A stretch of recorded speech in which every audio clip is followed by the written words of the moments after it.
Renegades by Marissa Meyer, Chapter 36. The Council's offices had not been included in the initial tour of Renegades headquarters on Nova's first day, but she was aware of their existence. The floor number was posted on the directory in the lobby, and Nova had been intending to come check them out, but she'd had no reason to. Nothing she could have used as an explanation, at least, in the event that someone asked her what she was doing. As she stepped cautiously from the elevator, though, she realized she needn't have worried. On first arrival, the floor appeared to be deserted. At least, the central receptionist's desk was unoccupied, and Nova could hear no signs of life coming from the open doorway behind it. Her gaze darted around to the security cameras, tucked obscurely around the ceiling, and she reminded herself to act natural, to pretend that she had every right to be there. Which she did. She was a renegade. And this floor wasn't off-limits, according to the directory on the first floor. She wasn't even planning to do anything while she was there other than look around, but that knowledge did little to ease the sense of paranoia flitting around inside her head. Nova stepped around the reception desk, noting the framed photo showing a handsome gray-haired man with his arm around Prism, the prodigy who had taken them up to Council Hall after the library incident. She passed through the large doorway into a circular lobby with glossy white floors to an elaborate blown glass chandelier and vast windows that overlooked the sweeping views of the city and ocean beyond. A calming fountain burbled in the center, and artwork and glass display cases lined the walls. 5 corridors spread from the lobby like spokes from a wheel, each with a decorative plaque hung above its entry, engraved with the aliases of the council: Tsunami, Blacklight, Thunderbird, Dreadwarden, Captain Chromium. Nova paused to listen again. When still only silence greeted her, she started picking her way past the memorabilia on display. One case held a single green stone nestled into a bed of Satan, and Nova didn't need a descriptive tag beneath it to recognize the stone of clairvoyance, which was credited with giving a prodigy named Fortuna the ability to describe for anyone the happiest and saddest moments of their lives, even if they hadn't come to pass. Next was the golden fan that Whirlwind could use to cut an enemy up to 50 feet away. Then a collection of large fish bones neatly laid out on a wooden plate. It was the skeleton of a razorfish, whose spirit was said to have haunted Sandprowler and imbued it with the ability to burrow quickly into almost any type of ground. Nova paused when she came to a wall unencumbered by display cases and instead hung with a large painting. Her stomach squeezed as she took in the artist's rendition of the Battle for Gatlin. She recognized the steps of the cathedral in the background, though the ground was littered with destruction and debris, bodies and blood. In the foreground, atop a mountain of rebels, stood Captain Chromium. He was gripping his chromium pike with Ace's helmet speared at the tip. At the bottom of the pile lay Ace Anarchy himself, his body broken over one of the shattered balustrades from the cathedral, his blood spilled across the dirt. Nova's mouth ran dry. The artist had captured Ace's features perfectly, that horrible devastation, even in death. Dark eyes open in the sky, lips parted in disbelief. It was not based on reality, she knew. This moment, caught in time, was nothing more than an artistic interpretation of what might have happened. Perhaps in their mind, what should have happened. But in truth, there had been nothing left of Ace's body for them to lord their victory over. That did not make the image any less disgusting. And in that moment, Nova swore that when she brought down the Renegade, she would find this painting again, and she would destroy it. Releasing a weakened breath, she forced herself to turn away, her boots clipped against the hard floor as she passed the next corridor. But then she paused, her heart stuttering. She stepped back, aligning herself with the entrance to the corridor, the captain's corridor, and peered down its length. Her jaw fell, her skin tingled. There on a pedestal at the end of the hall, glowing copper gold beneath the pale spotlight, was the helmet. Ace's helmet.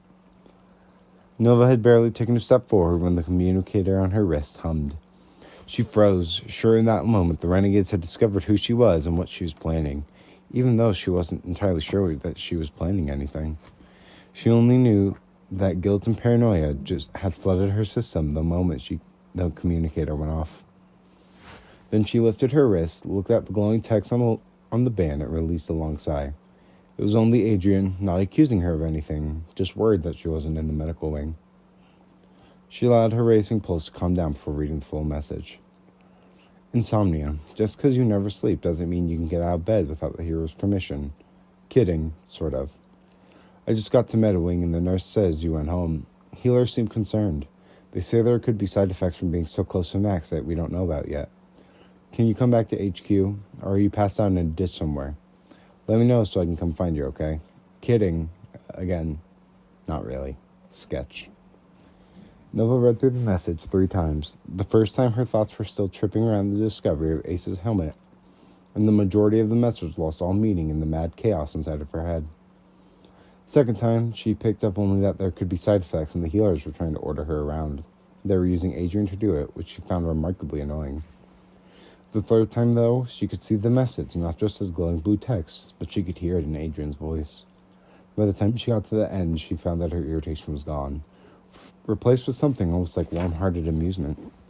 Because even if she was perfectly capable of taking care of herself and didn't need Adrian or the healers to watch out for her, there was something in his half-hearted attempts to disguise his concern that she couldn't help but find charming. Then she looked up again, and all sense of charm and amusement vanished like fire doused in ice water. Leaving the message unanswered, Nova lowered her wrist, took in a breath, and made her way down the length of the corridor. Spotlighting was installed in a track on the ceiling, and the glint of light off the helmet's surface shifted as she came closer. She could see hints of her own reflection in the panels that curved around the face. The sharpness of the light snagged on the broken cranium where the captain's pike had long ago broken through, leaving a gaping hole and deep cracks emanating outward. The helmet was set on a thin dowel so that from certain angles it appeared suspended in air. The open slit where Ace's eyes had once peered through, now nothing but a black hole. Unlike the artifacts in the main lobby, it was not protected by glass, but left out in the open, as if there were no fear of it ever being taken, as if no one worried that it might someday fall again into the hands of a villain. Why should they fear it? That hole through the top was proof enough that it was destroyed. Whatever power it had once contained, whatever strength her father had worked into the fabric of this energy-turned metal, was long gone. Nova stopped when she was an arm's length away from the helmet, overcome with memories. Uncle Ace standing over the sleeping form of a murderer, looking at Nova with both sadness and awe. Ace making the bells of the cathedral thunder in chime, just to bring a smile to Nova's face. The moment she had seen the council's parade float come into view, with the captain showing off this helmet like a hunter proud of his conquest. Tears pricked at the corners of her eyes as she lifted her hand, letting it hover an inch up the helmet's brow. She imagined faint vibrations coming off of it, almost as though it could sense her presence. She felt sure some alarm would sound, but she couldn't quite resist a slow inhaled breath as she settled her hand onto the cool metal. There were no alarms. And the helmet felt like a helmet. No shock of energy was sent through her skin. No faint pulse could be felt against her flesh. Just cool metal. Looking at her own hand placed reverently against the golden surface, Nova's eyes landed on the slender bracelet dangling around her wrist. Her brows drew together, her head lifted to one side. Reaching her other hand forward, she took hold of the delicate filigree and held it up into the light, wondering whether it was a trick of the shadow. Her heart began to pound. The bracelet and the helmet were not the same. There was a distinct rosy tint to the bracelet, a beautiful but subtle vibrancy woven through the material that was missing from the helmet, which was itself a worn copper gold. Her frown deepened as justifications worked their way to the surface. Surely the difference was because the helmet was ruined. Whatever power had once imbued the material was gone. But then, her bracelet was broken too. The original clasp was missing entirely and the prong still hung empty, waiting for whatever jewel her father had intended for it. Should it not have also been relegated to this dull mutitone? Before she could doubt herself, Nova reached forward and plucked the helmet off its stand. Still, not a single alarm blared. The corridor remained as quiet as ever as Nova pulled it closer, noting first how heavy it was, when she could remember her father's creation seemingly impossibly light. Nova turned it from side to side. She inspected the rupture in the top, felt the edges along the back, flipped it over and peered inside. An abrupt laugh burbled from her mouth. From there, printed on the inside of the cranium, were the words, made with 100% recycled materials. Miss McLean? Her laugh turned to a yelp and she spun around. At first she was faced with only an empty corridor, but then a form shimmered into the air and solidified. The Dread Warden. He was not wearing his usual black cloak and domino mask, but blue jeans and a dress shirt. Nova's emotions were wound so tight from her recent shocks, from the discovery of the helmet to the discovery of its being an imposter, and now to the arrival of one of her arch-nemesis dressed like a completely normal person, that they all combined into another frazzled, slightly delirious laugh pouring out of her again. Simon Westwood frowned, and Nova had to tuck the helmet against her side with one arm and clamp the other hand over her mouth to try and halt the giggle. "Sorry," she gasped, gulped, cleared her throat. "I'm so sorry. I was just..." She looked down at the helmet and realized that perhaps an alarm had gone off after all, only not one she could hear. Perhaps any tampering with artifacts in these offices was announced to the members of the council in a more discreet manner. She'd just been caught in the act of taking Ace Anarchy's helmet. As far as anyone would know, she'd been trying to steal it. She shook her head. I wasn't trying to take it, I swear." Simon's expression remained more curious and alarmed, and though he said nothing, she could sense him urging her to go on. So she did, her thoughts scrambling to prove her innocence, till it occurred to her that she was in fact innocent. She wasn't going to steal the helmet. For once, as far as the Renegades were concerned, she hadn't actually done anything wrong, other than perhaps leaving fingerprints smudged on what she could only ascertain was a completely worthless relic. A fake. "I heard you had some neat artifacts up here, so I came to see them. I was told that was okay, that anyone could come and look." Simon nodded, just slightly. And when I saw the helmet, I got curious. I mean, it's..." She barely refrained from laughing again. "It's Ace Anarchy's helmet. But then I got closer and it seemed... off." "Off?" said Simon. She swallowed. "It's a fake. This isn't Ace Anarchy's helmet." Simon's dark eyes seemed to soften just barely. "How could you tell?" Nova looked down at the helmet. She gripped it in both hands again, holding it out so she could stare into the empty face. "How could you tell?" "Every description I've ever heard or read," she started, "said the helmet had some sort of internal glow. But this is just metal. Normal metal." "Copper-plated aluminum," said Simon, drawing her gaze back up to him. He now wore a wan smile. "I've heard you were observant, Miss McLean, but I must say I'm impressed. I don't know that there's been anyone that helmet hasn't fooled yet." "But why? Why is there a fake?" Simon stepped forward and took the helmet out of her hands. He inspected it himself for a second, his lips tight, as if he might be reliving painful memories. "This is what we want to use when we want to put it on display. It's a great icon, you know, the defeat of humanity's worst villain. It's a visible reminder of how far we've come since the day of triumph, and how much we have to lose if we ever let humanity slide back down to the way it was." "But it's not real." Shrugging, he set the helmet back onto its stand, adjusting it so it balanced just right. "It doesn't need to be." "But..." Nova huffed, not sure how he could be so calm about this. She couldn't keep herself from sounding insistent when she asked, "But where's the real one?" "Ah," said Simon, comprehension filtering through his expression. "Is that what you're worried about?" She frowned. "I'm not worried." Simon's eyebrows lifted. Though his olive-toned skin was light compared with Adrian's, everything else about him was dark. Thick, dark eyebrows, thick, dark hair, thick, dark beard. Somehow it all served to make him seem more expressive, as if whole stories could be told with the curl of his lip or the crinkle of his eye. Nova didn't like it. Standing so close to him, she felt on display herself, like he could see right through her. The thought made her uncomfortable, especially when faced with the oft-invisible man. "I'm not worried," she insisted. "I just don't understand why there's a fake." He hummed, and she could tell he didn't believe her.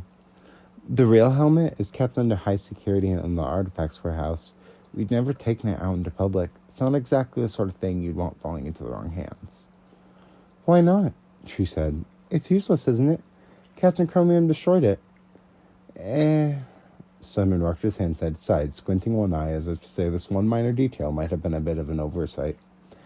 "That part of the legend might have been a bit embellished. We did claim the helmet during the Battle for Gatlin, and he did try to destroy it, but..." He shrugged. "But what?" said Nova, suddenly breathless. "It's not destroyed?"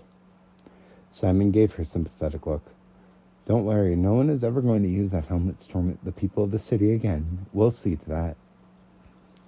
Her fingers grasped at the air as if the real helmet might be there waiting for her to grab it. "So, can people go see it?" Ace Anarchy's helmet?" She nodded. Renegades, I mean. Obviously not the public, but if one of us wanted to see it, could we? The Dread Warden chuckled. Maybe if you made a really good bribe to the people in weapons and artifacts.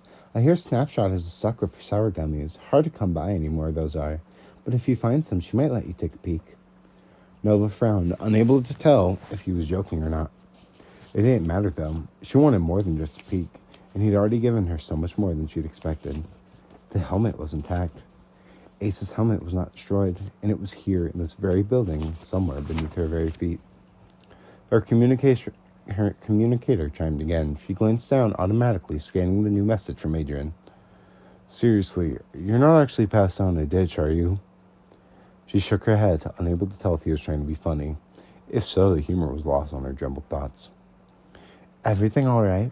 Said Simon. Oh yeah.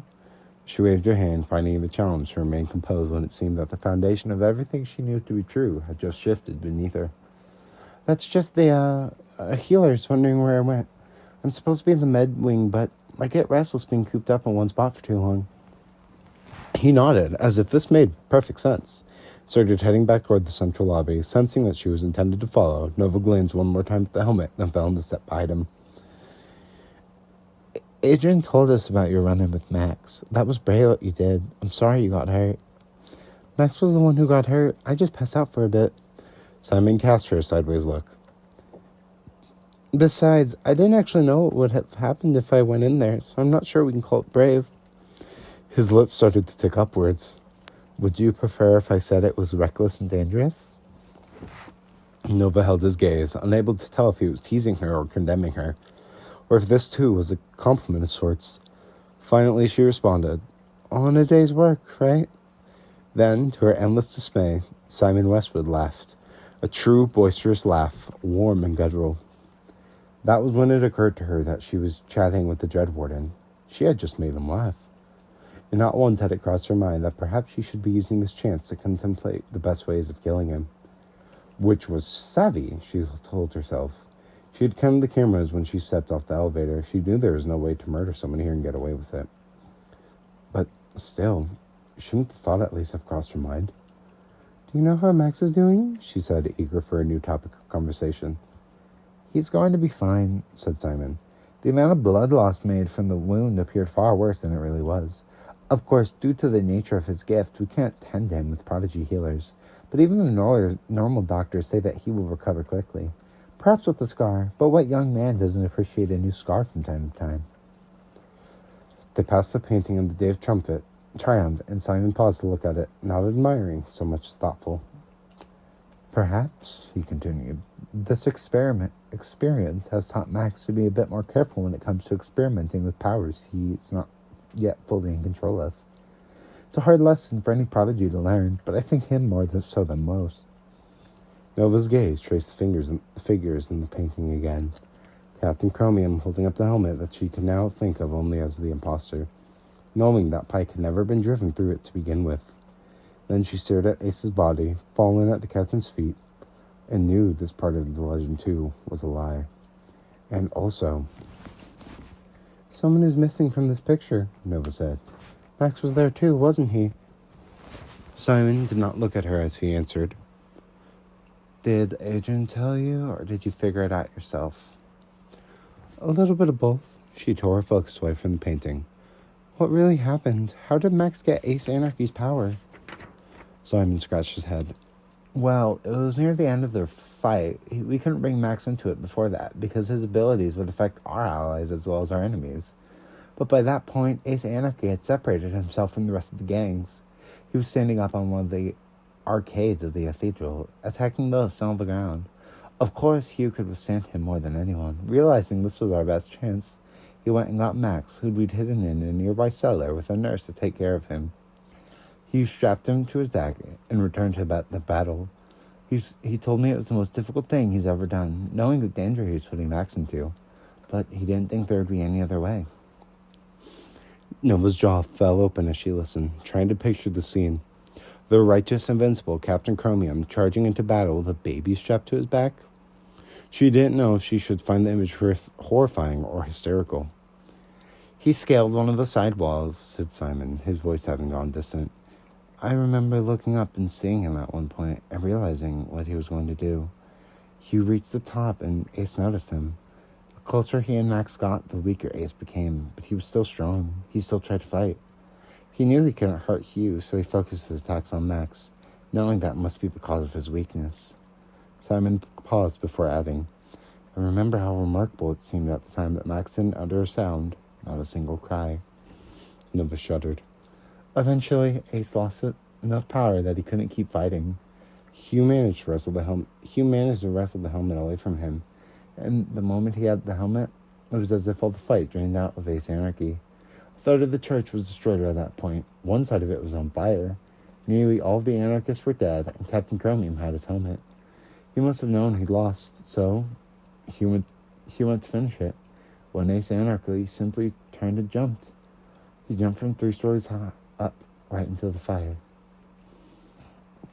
Nova was looking at the painting again and found it astonishing how a piece of art that had gotten so much wrong could still be here. Such a place of honor. Maybe it was a testament to how much the truth, in this case, had never really mattered. "Thank you for telling me," she murmured. "No, thank you." Brow crinkling, she looked up at the Dread Warden. He wasn't looking at her or the painting, but smiling softly into space. "I was never able to hold Max. Not when he was a baby. Not now when he's hurt or sad. But I still love him. He's as much a son to me as Adrian is. So, thank you," he met Nova's gaze, "for trying to save him."